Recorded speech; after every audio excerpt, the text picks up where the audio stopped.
Olá, tudo bem? Eu sou Amaury Reis e estou aqui para compartilhar com vocês hoje um pouco do meu entendimento sobre o que é ou o que foi o movimento dos anabatistas. Eu louvo a Deus porque Deus tem se preocupado ao longo da história com a sua igreja, com o seu povo. Deus não nos deixou órfãos.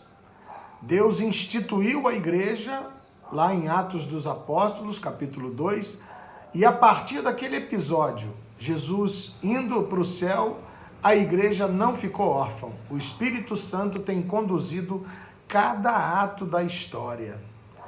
E nós chegamos no século XVI com a questão da reforma protestante. Uma intervenção linda e profunda de Deus a fim de trazer o seu povo de volta às raízes. Todos sabemos que Martinho Lutero foi o precursor dessa reforma e é, sem dúvida, o grande personagem da reforma protestante. Ele e alguns outros reformadores acabaram se destacando, como Zwinglio, como John Calvino e outros tantos.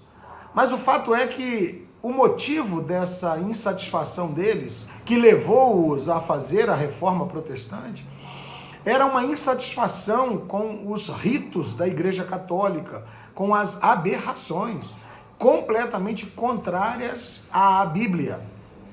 E isso motivou-os a fazer a reforma. E eles implementaram Zwinglio na Suíça, Lutero na Alemanha, e a reforma começou a se promulgar pelo mundo todo. Só que, como eu disse no início, Deus está sempre atento a trazer o povo para a raiz do Evangelho.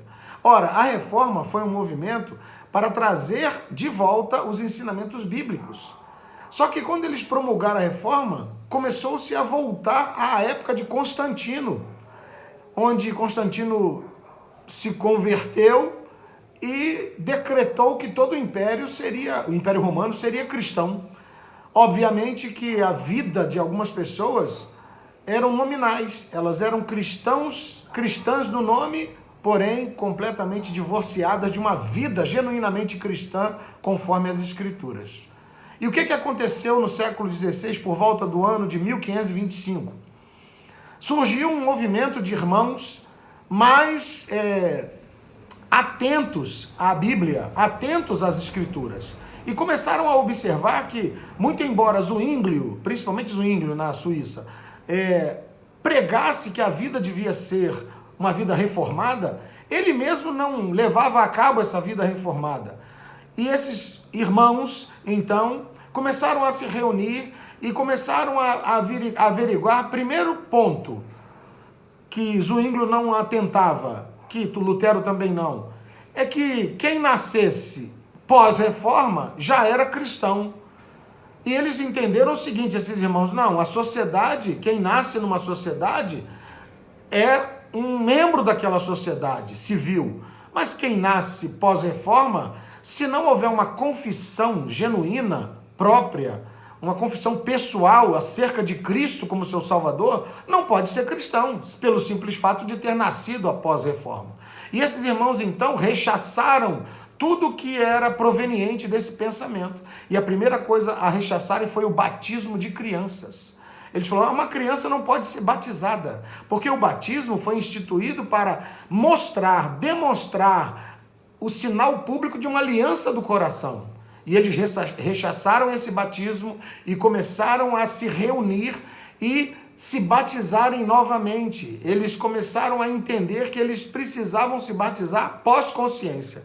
Daí o movimento anabatista, ou seja, rebatizados ou rebatizadores.